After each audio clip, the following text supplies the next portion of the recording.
All right, my friends, Brian with VetteSource back here again today in the garage, looking at a C4 again today, just kind of a midweek thing. I actually got an interesting request the other day for clarification on C4 rear hatches and how they install and remove on these cars. So real quick, I'm going to take, this was a perfect example for us to use. This car here is still in partial disassembly. So I'm going to show you real quick the process, what's actually involved in these rear glasses. Now, interesting side note on the rear glass for C4 Corvettes is at the time when these were produced as C4s, this was the largest piece of glass that had ever been put on an automobile by any of the manufacturers. And it is monstrous. You can see it actually starts all the way over here and goes all the way over here. I think it's right at 50 inches across from tip to tip. I don't remember. It's big. It's big enough that when I sell these to customers, I have to put them on a shipping pallet and ship them freight because they just won't go any other direction.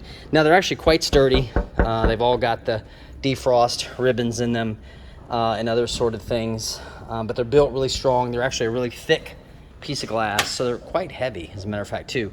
Now, interesting thing about these is that because they were so big and because they were so involved in putting these together, these were really expensive.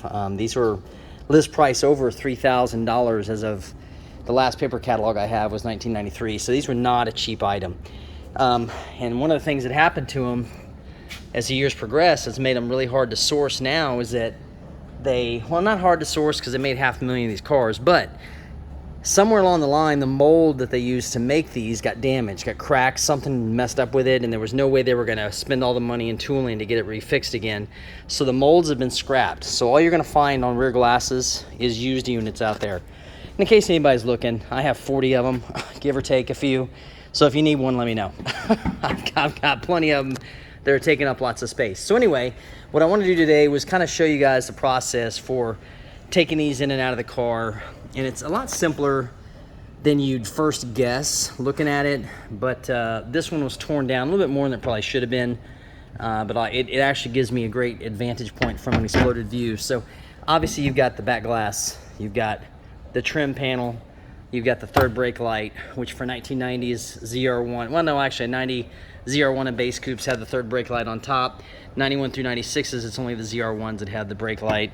Of course, this is just a cover for the electrical connector in here, which they clipped, which really irritates me. And then, of course, your hinges, and they're very simple with just a bronze bushing and a pin. And then, of course, the two window connectors that hold the glass to the unit. Now, I should say that again, I'm talking, it looks simple, but for the person that hasn't done this before, it may look more difficult. Now, one thing about this, don't try to take this apart from this, because normally it's not meant to come apart from that. It's actually glued onto the glass, so it's not going to come apart. Now, normally it will sit like this, and then what you're going to do to get in here and start is you've got your two halo panels that are right here. You know, one on this side. Got them off already here. So you've got one, of course, passenger side and driver side, right? Once these are removed and out of the way, now you got to take your seat belt bolt out right there and a few other things apart. Now you can leave those in and bend them down, but some people aren't comfortable with doing that, so I say do whatever makes you comfortable. So once you have those released, you'll see right here, see this vinyl type tape plastic? This is where the hinges come through, right here, these hinges that I was talking about. So what you're going to do when you remove those halos, you're going to see those four 13 millimeter studs coming through there. They're going to come through right like that. They're going to be right there, okay? So you got two on this side, two on that side. As soon as you release those from the bolts, the rear hatch is actually released from the body of the car. Now you're also going to have to, let me drag these out so you can see. These two hatch struts right here are going to come loose. Now on these you've got, see that little keeper right there in that slot? You can actually pull a screwdriver flat tip in there and pull that back, and that'll release the tension on it, just enough for you to go ahead and remove it from this fitting that's inside of here. You can actually see the fitting where it connects to right there.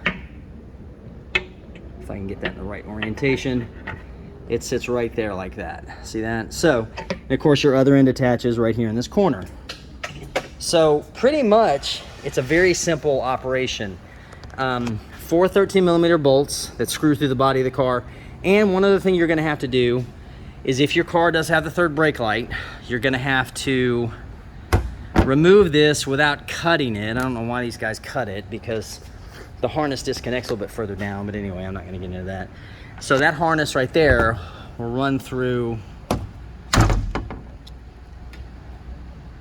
this spot right here in the body of the car, right there.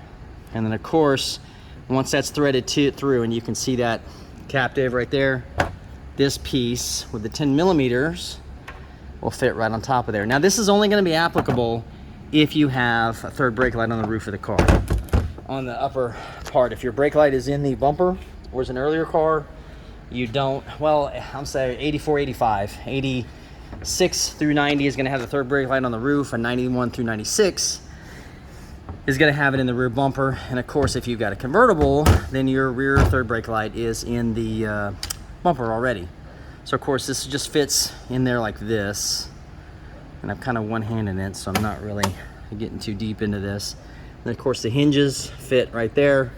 So when you've got this sitting here like this, this is that hinge point that those go up and down on top of. So it's actually not very high stress. It's just getting to these bolts. Probably the most difficult part is getting loose these seat belt, which are going in this one. Oh, there they are. These seat belt anchors loose. And of course, to pull these to uncover that bolt, you're just going to unclip right there, and your bolt will be right there, and your seat belts go up here in this corner. So that's pretty much it, guys. It's not, like I said, very stressful, not very hard to do once you get the hang of it. And always have a helper with you in this case, because it is just heavy enough to where if you drop it or something, you don't want to break it. A lot of times these don't really get stressed unless the body torques during an accident or something of that nature.